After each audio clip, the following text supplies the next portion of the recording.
welcome to Nord TV's Global Politics Horizon. The first question is, assuming that you are elected, let's look forward to day one. You've been sworn in, and you just closed the door to your presidential office. You're sitting down and adjusted your seat to your liking, and you grab the presidential pen. What are the top priorities that you tackle for day one? Well, that's interesting. Thank you for assuming that I'm going to be elected. And what do I do from day one? And thank you sincerely for inviting me and for this opportunity. For me, from day one, I'll go straight to tackling the issue of insecurity. It's the number one priority. Insecurity. But we beset with a lot of other problems which needs to be tackled simultaneously. But on top of that list is insecurity. So I also want to jump into another question here, and I want to make sure I get this exactly right, so pardon my glance down. But President Biden here in the U.S. approval rating has recently surged as he has made good on several campaign promises, such as relating to climate change, as well as student loan forgiveness. In the name of transparency, what promises should the public hold you accountable for against the next 4 years if they were to want to vote for you for re-election? Now you're talking about 4 years, so it's not day one. Yeah. I'm going to make sure that everything I promise is tackled simultaneously. Okay. And the promise is that, again, is insecurity, dealing with the issue of rule of law and order, since the governments, bring stability in the polity, uniting the country, ensuring that it is transparent and visible good governance, fighting areas of corruption, which will be visible and transparent, and people will see it. Yeah. Cutting the cost of governance, investing in human capital development, and ensuring that critical areas of infrastructure, like power, is seen to be tackled. Okay. And this, I've said, people will see, whatever we're doing will be visible, it will be measurable, people can see it. And I think that's very important for it to be visible and measurable. So that's something that we can look forward to. So thank you. That's great to know. Given the numerous challenges that Nigeria faces, corruption, like you mentioned, a lack of stable electricity, lack of job growth, etc. What message would you have for those who have already just simply given up? Well, like it's happened in every other nation, what we're going through now have happened in other nations. What it requires is just leadership. If we have a competent leadership with character and capacity, you start trying to pull the country out of all this. There's nothing difficult in saying, hey, today we're generating 4,000 megawatts of electricity, that we're going to move it in 4 years, in 5 years, from 4,000 to at least 10,000. It was the rocket science. We'll do it, people will see it, people will feel it. We're going to deal with the issue of corruption. It's something that is, I preach it every day.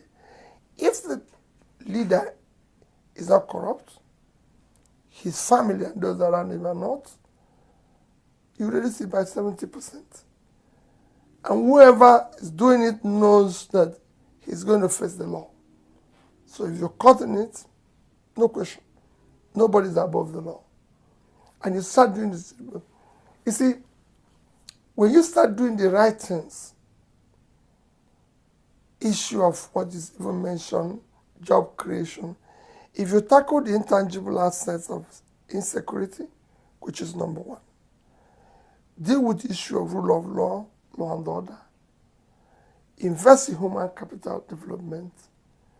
You're going to start attracting people to come and invest local first, your diaspora, then foreigners. So also, anytime the question is asked, essentially, everyone always affirms that they believe in a more inclusive government. However, we've seen time and time again, whether it has to do with gender, ethnic group, physical ability, that action isn't necessarily taken. In your, if you were to be elected, what specific pledges can we hold you accountable for regarding to this subject? What it means inclusiveness, for me, it is about, I said it before, about competence and capability. As governor of the state, of one of the states in Nigeria, I had, for example, more women working for me than men. Okay. Because they were competent. Right. So it's not a question of, it's not something that you're entitled to. Right. You know, it's not an entitlement. Right. It is the question of, are you qualified?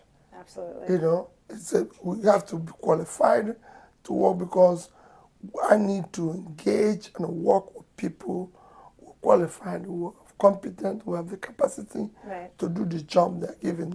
It's almost an exclusive consumption economy, and it's important to transition to production.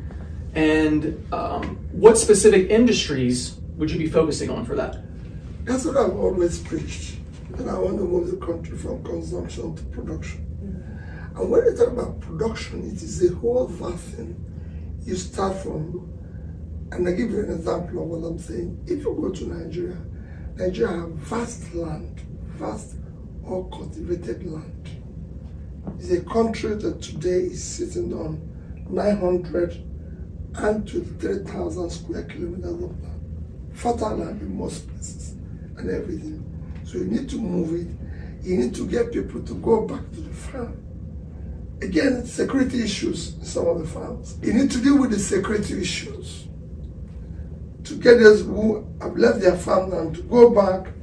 And you need to have a development bank, like agricultural bank, to support more production in that sector, so that they can feed themselves, Nigeria can feed itself, and export agricultural products, which is very critical to us. We need our greatest assets, when I mean assets, in terms of physical assets today, is the land we have. You know, so we have vast land, physical assets, which we can invest in, not oil. The land can give, if we manage it more effectively, it can give us more money than oil. But today we're dependent on oil. I mean, if oil had not saved Venezuela, we have 10 times more oil reserve than we have. It won't save us. And oil is a diminishing asset. Even in America, yeah. Texas is not the biggest state, it's California. When you talk about two things, land, agriculture, and knowledge. And the same thing for us. We can drive this through process. We can drive agriculture, we can drive knowledge. That's what's in production. As I said, I will invest in agriculture, I will invest in knowledge. Again, the more you generate, transmit, and distribute more power, the more people go into manufacturing of finished goods. So these are specific areas that will help to create jobs, to everything, and that's what we need to do. Okay, so it sounds like subsistence farming and self-sustaining first, and then. Of course, no. It's not just subsistence. We're going to go into manufacturing as well, but we have to start at the base. You have to first have the agricultural product before you talk about manufacturing. So we're going to run everything simple, but we must be productive. It's a country of 200 million people. Like I said, we have vast land, we have the population, and we have youthful population that are very energetic and I can tell you, have the capacity to change the world. And so you did mention the youth, but brain drain is an enormous problem that Nigeria is facing right now. Many Nigerians abroad, including myself, dream of coming back home to build a home, to invest into Nigeria, to work in Nigeria, and contribute to it. However, many of us may be particularly scared due to the increasing violence that is partaking in the country. What is your action plan to fight against domestic terrorism in Nigeria? I'm not worried about brain drain. Mm-hmm. There will be brain gain. Because they're going to come back. When we fix the place, you'll be the first investors who will tell the world that we're doing well now. Right. Because same thing has happened everywhere in the world. It is those who left Asian countries that went back and turned it around. Mm-hmm. So you are going to come back and turn it around. When we bring stability, secure the place, ensure that we entrench rule of law and all that, you'll come back.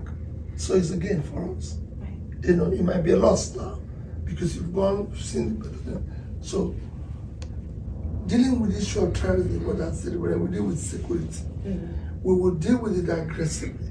I might not tell you, disclose exactly what we're going to do. Of course. But some of the measures we're going to do is that we're going to increase the manpower within the security agencies, equip them properly. Right.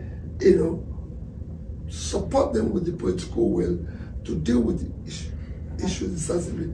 Have a multi-sectoral policing where we have police at the center, policing at the state, possibly at the local government, and even in the communities where we have security. Deal with it aggressively. Right. It's not, like I said, it's been done everywhere, and we can do it. Absolutely. Are there any misconceptions about your presidency and candidate run that you would like to address at this moment?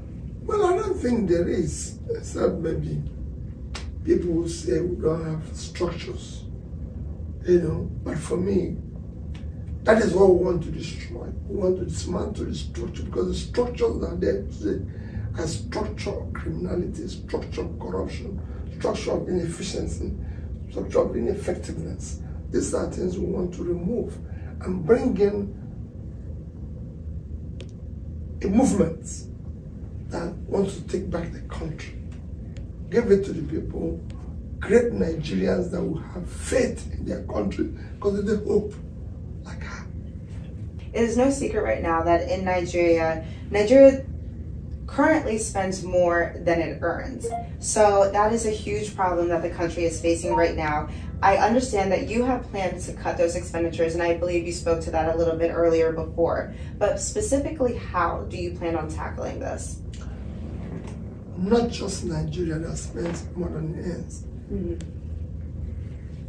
A lot of other countries do the same thing. Okay. A lot of other countries are borrowing. Right. United States today owes about 80% of its GDP in debt. So everybody's borrowing. Right. Everybody's spending more.